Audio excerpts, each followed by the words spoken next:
guys, Young QWERTY Mom, also known as Alicia, coming to you with another craft book review. Review Wednesday, where every Wednesday I post a craft book that you could probably find on eBay, or a lot of these are older, so your local library is where I'm getting the majority of these. I'm going to show you two books today that are in my stash. I had gone through and found these. This one this is from Annie's Attic. It's a crochet book. And one of my cousins wanted to know if I could make some little scrubbies, and that's what these are. These are washcloths or scrubbies for your dishes. Scrubbies for your dishes if you use cotton or tulle. I played with a couple of and I'll show you some things that I made with it. I played with a couple of different types of materials to figure out. But anyway, 19 projects. It's really cute. It's called To Wash Is in Crochet. I have no idea what that means, or I got it on clearance, and I'm gonna say, yeah, Hobby Lobby. It was originally $8. It says $4.77, but I think I got this for like even half price of that. I can't remember. But it's one it was going to be in my D-stash, but I decided to keep it. There's this cute little square, a little chain link, an apple, a little like interweaved, like a starfish, and there's a little flip-flop and a butterfly and an Oreo cookie and a little ragtime, and then a little swirl. I tried to make that one, but it did not turn out right. And then a little hand mitten for the bathtub. And then here's some cute little ones, like a little hand mitten, and there's a little fish, and like I guess a cherry, a cat, an octopus, a frog, and just a little face. Tawashi is a Japanese tradition scrubbing brush to wash off the dirt, from Wikipedia. You cross stitchers out there, don't go away. I am going to show this at the end if you're interested in crochet. I will show the rest of this book, but I wanted to show this for you cross stitchers because this is what I was going to de-stash, because I don't do any flower crafting. I think this was gifted to me by my stepmom. This is over 110 ideas for making beauty preparations and creative decorations. Now, the reason why I say don't go away cross stitchers is because once I started looking through this, because I was going to put it in my D-stash, I realized that there are some awesome finishing ideas for cross stitchers in this book. Let me show you what I mean. Even though it is about fragrance and flower making, and of course it does give you the drying herbs and the flowers, what all you could use. And also, for those of you who get like flowers for Valentine's or have gardens, this is a good way to repurpose those as well. It shows you how to make step-by-step potpourri with nuts and flowers and berries, but this wasn't what I was talking about with the cross stitch. That's why I want to show you, but I'll go ahead and show you this part. Just different cottage garden mix, Christmas potpourri. Okay, here we go. Sachets, pillows, and pomanders.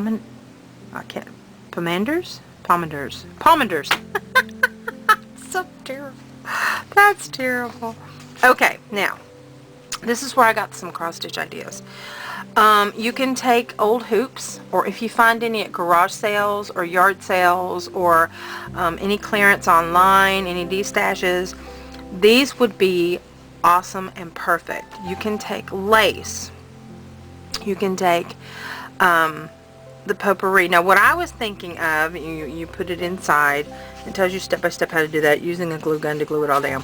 But what I was thinking of was you could put on top of this lace, because you want something in between. I would put batting. And that glare's really bad. Let's see. That's better. I would put batting in between the potpourri that you put in there, any kind of scented flowers or whatever, and then put maybe a layer of either cellophane, or you could put a layer of wax paper, something that's going to protect your work on the back side of it. And then instead of putting a layer of lace on top of it, you could put your stitching, your project. Put the flowers and the lace and all that. That would be really cute. But you could have like one of your little images right here. And I thought that would be a great idea. Now what I would recommend on that as well would be to use a like a Scotch guard to protect it, because it's going to be out in the open, so it is going to get the elements of dust and smells and whatnot in your home. And then here's another cute little idea. Let me get that glare off. For a sachet. And again, the book tells you step by step how to break it down. And I may end up doing these one day, a tutorial on them, since I have decided to keep the book. And then show you guys how to do a finish on this type of thing. I know Carolyn and Tara have some really great ones out there on how to do some finishing projects, but these are some extra ones that that I've seen that have not been done before.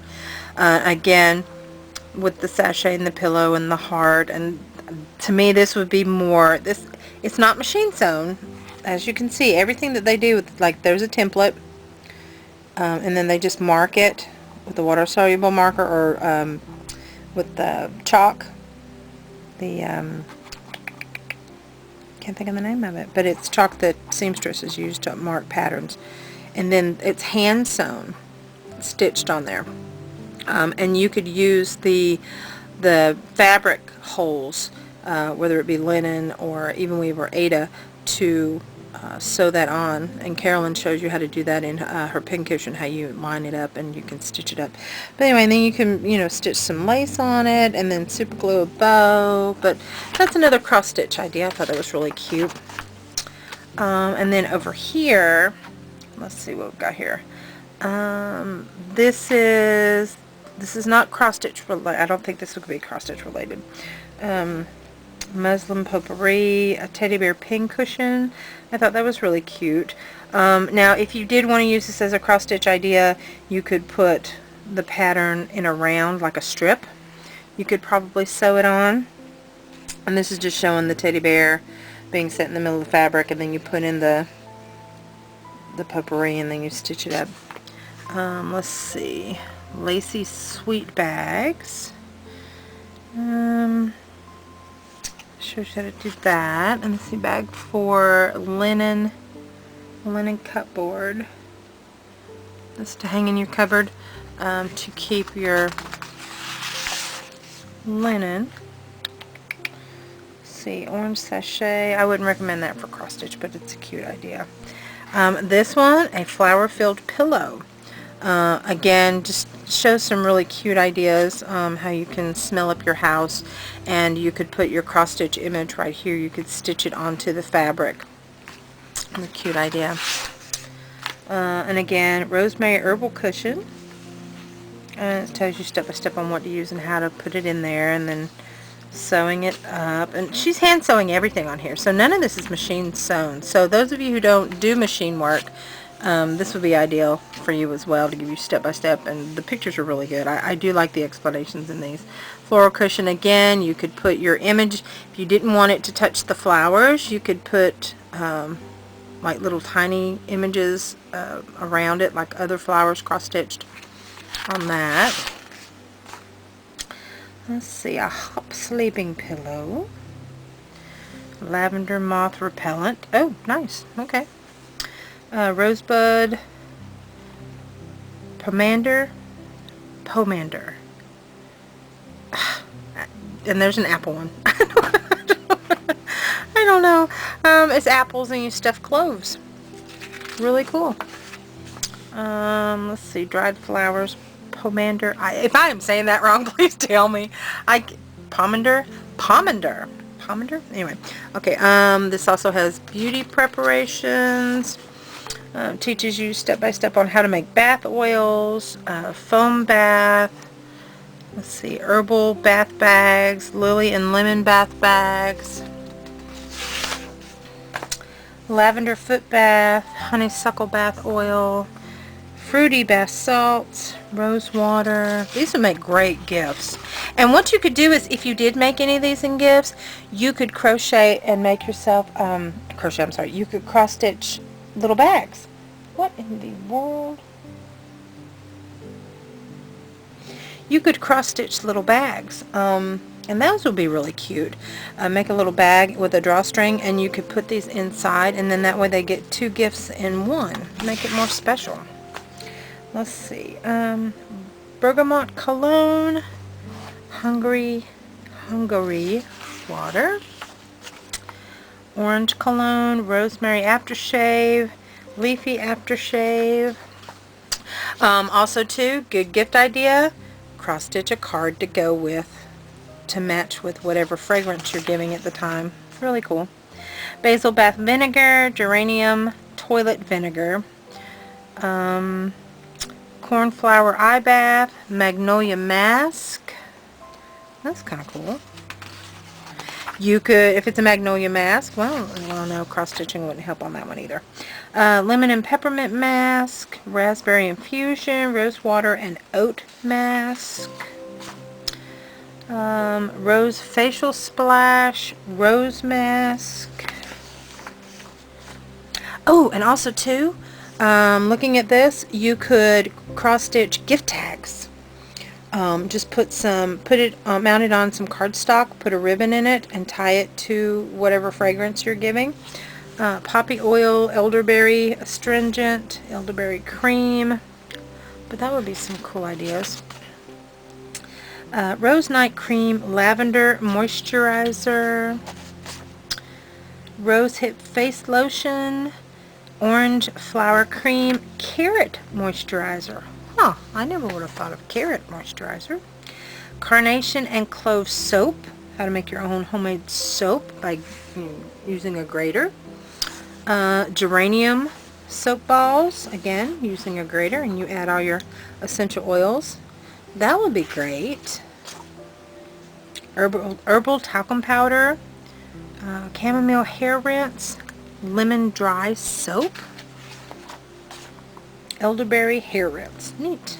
Okay, for the home. Okay, a rose petal tea of magnolia, marigold mustard. That's interesting. I never thought you could eat marigolds. Well, I guess you could. They just stink.